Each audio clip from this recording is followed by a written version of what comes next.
Now we are going to see the one-dimensional problems in Unit 2. First steps என்னன்னு பார்த்துருவோம்.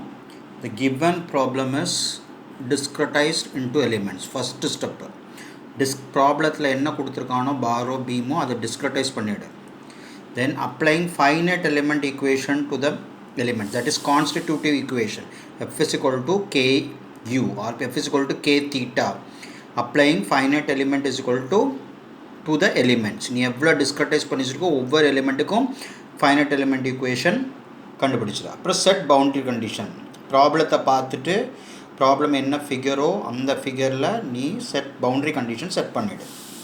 பின்ன ஒவ்வொரு element கண்டுபிடிச்ச இதை என்ன பண்ண assemble the finite element equation of the element. And again set பண்ண பவுண்டரி கண்டிஷன்னா அந்த குளோபல் ஸ்டிஃப்னஸ் அசம்பிள் பண்ண இதில் பவுண்டரி கண்டிஷனை அப்ளை பண்ணால் 2 அல்ஜிப்ரிக் ஈக்குவேஷன்ஸ் அதிலிருந்து கிடைக்கும். அந்த அல்ஜிப்ரிக் ஈக்குவேஷன்லேருந்து உனக்கு நெசசரி வேல்யூஸ் ஆர் வேரியபிள்ஸ் கிடைக்கும். அதுக்கு முன்னால் நம்ம ஸ்ட்ரிங் ஒன் டைமென்ஷனல் எலிமெண்ட்ஸ், அதாவது difference between string, rod, bar, beam, shaft. Difference between string, rod, beam, shaft. இப்போ ஸ்ட்ரிங்னா என்னங்கிறத பார்ப்போம். இட் டஸ் நாட், அந்த ஸ்ட்ரிங் உனக்கு தெரியும், இட் டஸ் நாட் டிரான்ஸ்மிட், எந்த ஒரு ஃபோர்ஸையும் இன்னொரு ஃபோர்ஸுக்கு டிரான்ஸ்மிட் பண்ணாது. அண்ட் ரெசிஸ்ட் த பெண்டிங், ஒர்க்குங்க தான் பெண்டிங்கை ரெசிஸ்ட் பண்ணாது. இதோ it will be always in under high டென்ஷனில் இருக்கும். இதுதான் string. It does not transmit, இதை நான் வச்சுக்கணும். It resist the bending. ராடுக்கும் பாரும் ராடும் பாரும் சேம் தான். ராடு எப்போதுமே சர்க்குலர் க்ராஸ் செக்ஷனில் இருக்கும். பார் சர்க்குலர்லேயும் இருக்கலாம், நான் சர்க்குலர்லையும் இருக்கலாம். And rod takes axial load and bar also takes axial load. No transverse load இருக்காது. இங்கே கம்ப்ரசிவ் லோடாக இருக்கலாம், இல்லை டார்ஷனல் லோடாக இருக்கலாம்.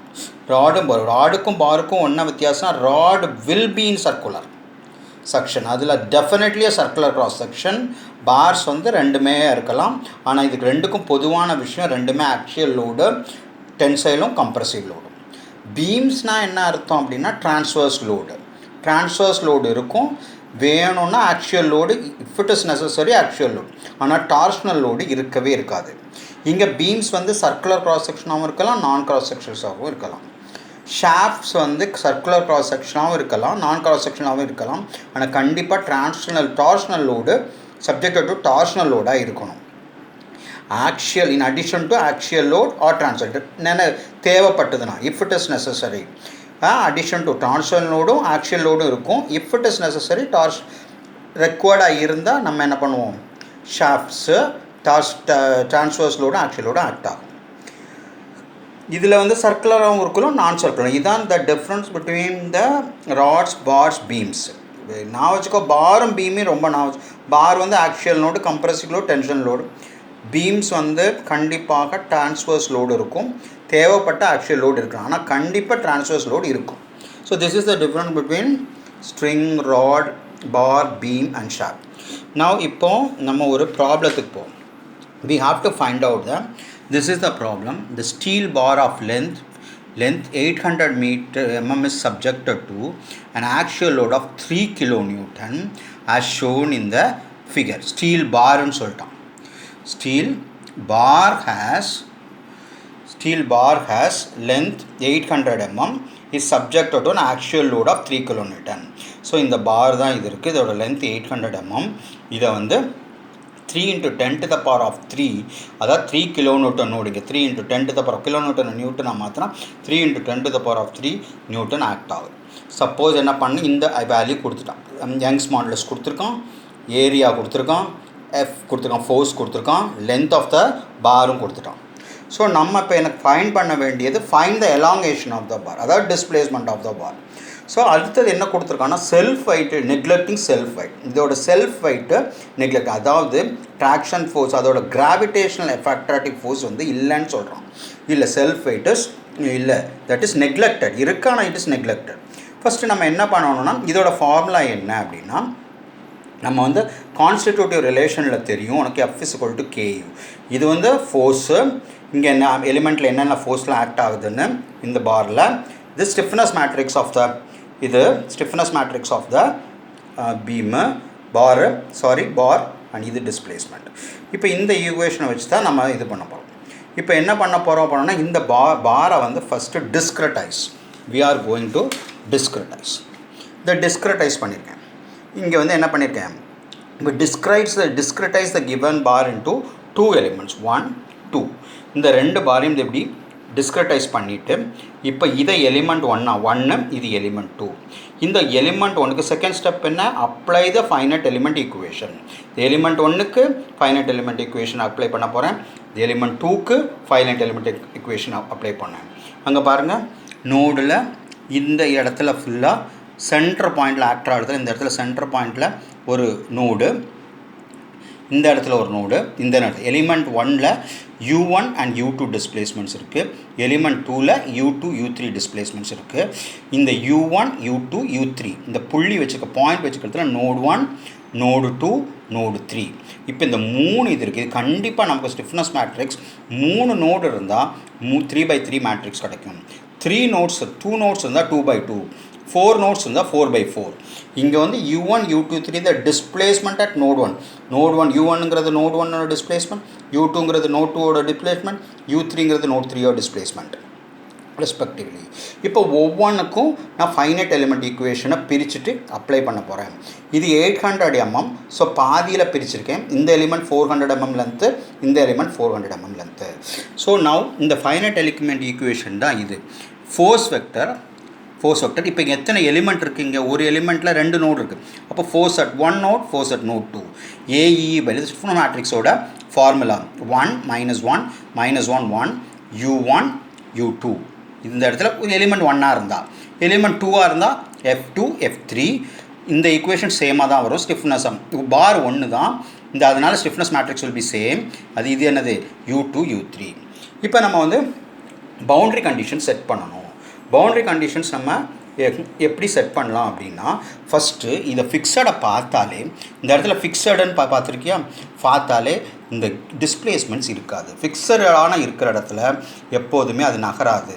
ஸோ இந்த U1 வந்து 0 ஆகிடும். அந்த ஃபிக்ஸட் எந்த ப்ராப்ளத்துலேயும் ஃபிக்ஸட் பார்த்தாலே டிஸ்பிளேஸ்மெண்ட் இஸ் 0. அதே மாதிரி இன்னொரு வார்த்தை கொடுத்துருக்கான், self wait is neglected. If the self wait is neglected, all the forces at the bar will be 0 except the given force. அதாவது என்ன சொல்கிறோம் அப்படின்னா, இந்த இடத்துல ஃபோர்ஸு, இந்த இடத்துல ஃபோர்ஸு எல்லாம் 0, F1ம் 0 F2ம் 0. ஆனால் F3ல் கிவன் ஃபோர்ஸ் மட்டும்தான் எடுக்கணும். நம்ம கிராவிடேஷனல் ஃபோர்ஸ் செல்ஃப் வெயிட்டோட பார்க்கு எடுக்க வேண்டிய அவசியம் கிடையாது. So F1 and F2 will be 0 இந்த இடத்துல. அதாவது என்ன நான் வச்சுக்கணும், செல்ஃப் வெயிட் நெக்லெக்டட்னா எல்லா ஃபோர்ஸும் 0 எக்ஸப்ட் த கிவன் ஃபோர்ஸ். அதே மாதிரி டிஸ்பிளேஸ்மெண்ட் வந்து ஃபிக்ஸட் பொசிஷனில் 0. அதை ஞாபகம் வச்சுக்கணும். So for the first element இங்கே எடுத்துட்டேன். U1 அண்ட் U2 இருக்குது. லென்த்து 400.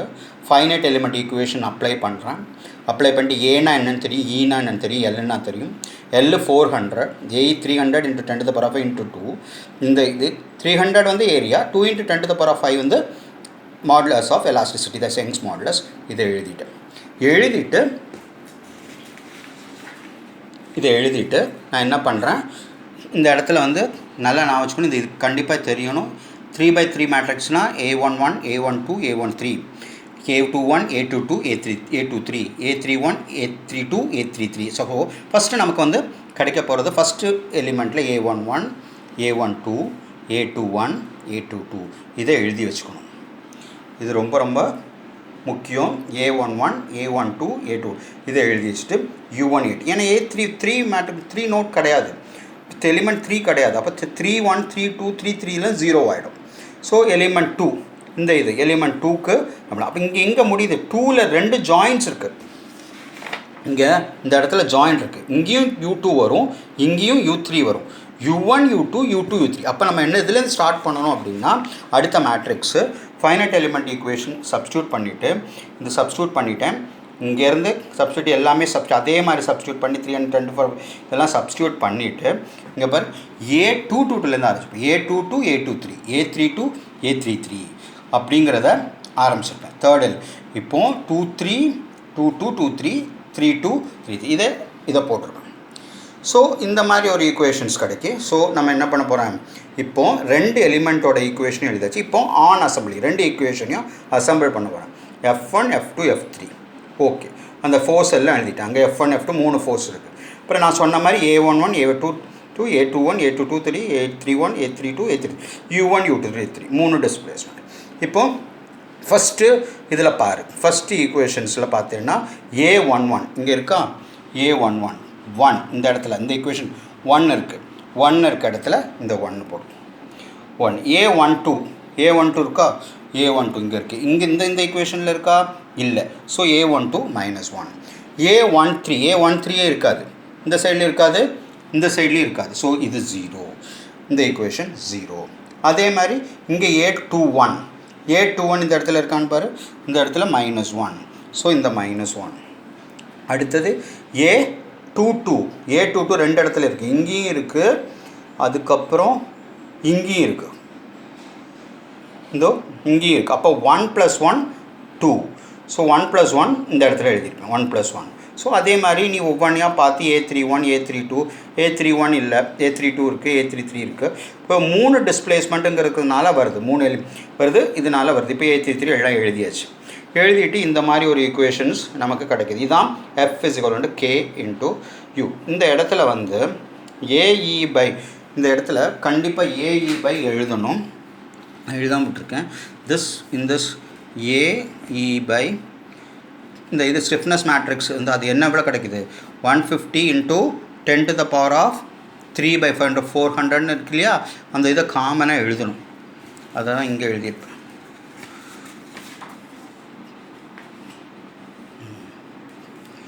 ஸோ இந்த இடத்துல 150 × 10⁻3 150 × 10⁻3 இது கண்டிப்பாக எழுதணும். அந்த காமனாக எடுத்துக்க 2 இடத்துலையும் 152 தான் இருக்குது, அதை எடுத்துகிட்டு எழுதிட்டேன். எழுதிட்டு this here also it comes 150 × 10⁻3. So 3 இடத்துல எழுதியாச்சு. இப்போது நான் பவுண்டரி கண்டிஷன்ஸ் அப்ளை பண்ணணும். அப்ளை பண்ணுறதுக்கு பவுண்டரி கண்டிஷன்ஸ் U1 = 0 ஃபிக்ஸடாக இருக்கிறதுனால, F1 F2 செல்ஃபைட் நெக்லெக்டட். ஸோ இது அதே மாதிரி ஸ்டிஃப்னஸ் மேட்ரிக்ஸ் நம்ம கண்டுபிடிச்ச ஸ்டிஃப்னஸ் மேட்ரிக்ஸ் இதுதான். இது வந்து கரெக்டாக இருக்கா இல்லையாங்கிறத பார்த்து ஜஸ்ட்டு காலம் ஆட் பண்ணி எல்லாமே 0 கிடச்சா இட்ஸ் கண்ட்ரோல். இது வந்து இதான். அதுமாரி இது சிமெட்ரிக்கா இல்லையாங்கிறதையும் செக் பண்ணிவிடும். செக் பண்ணிவிட்டு இப்போது F1 F2 F3 இதெல்லாம் இப்போ பவுண்டரி கண்டிஷன் அப்ளை பண்ணேன். F1 0 F2 0 F3 இவ்வளோ எழுதியிருக்கேன். இங்கே U1 = 0. அடுத்ததில் க்ளீனாக எழுதிட்டேன். 0 0 3 × 10⁻3 0.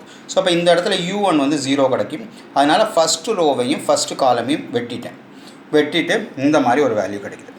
இந்த மாதிரி வேல்யூ அதாவது 150 × 10⁻3 இந்த ஈக்குவேஷன், அதாவது இந்த இது ஃபுல்லாக ஃபஸ்ட் ரோவையும் ஃபஸ்ட் காலையும் விட்டுறணும். ஏன்னா இங்கே 0 இருக்கிறதுனால 0 இந்த இடத்துல இந்த மாதிரி ஒரு வேல்யூ கிடைக்கி. இதை உள்ளே பெருக்கியிருக்கேன். உள்ளே பெருக்கி மல்டிப்ளை பண்ணி இந்த மாதிரி ஒரு வேல்யூ கிடச்சிது. வேல்யூ கிடச்சோடனே எனக்கு இந்த மாதிரி ஒரு வேல்யூக்கும் U2வும் U3யும் வேல்யூ ஆன் சால்விங் இதுலேருந்து அல்ஜிப்ரிக் ஈக்குவேஷன், இந்த அல்ஜிப்ரிக் ஈக்குவேஷன் கிடைக்கும். இது ரெண்டையும் கேன்சல் பண்ணேன்னா ஃபஸ்ட்டு வேல்யூ U2க்கு வேல்யூ கிடச்சிடும். அதை கொண்டு அந்த U2 வேல்யூ கொண்டு போய் இந்த 2 ஈக்குவேஷனில் எதுலேயே சப்ஸ்டியூட் பண்ணேன்னா U3 வேல்யூ கிடச்சிடும்.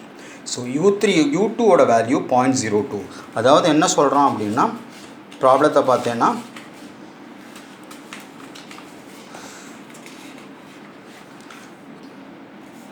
அதாவது இந்த ப்ராப்ளத்தை பார்த்தீங்கன்னா இந்த இடத்துல வந்து 0.02 இந்த ஃபோர்ஸால் உண்டாகும்போது இந்த இடத்துல 0.02 லென்த் இருக்குது, இந்த இடத்துல 0.0. அப்போ ஹோல் பாரோட லென்த் எலாங்கேஷன் எவ்வளோ இருக்கும், 0.04 mm இருக்குது, 4 mm இருக்குது. இதை வந்து டைரெக்டாக நம்ம செய்கிறோம் அப்படின்னா என்ன பண்ணுவோம், என்ன ஸ்ட்ரென்த் ஆஃப் மெட்டீரியல்ஸில் நமக்கு தெரியும் ரோயல் டெல்டா-L இதான் எலாங்கேஷன் P/L/A. இது லோடு, இது லென்த்து, ஏரியா யங்ஸ் மாடுலஸ்.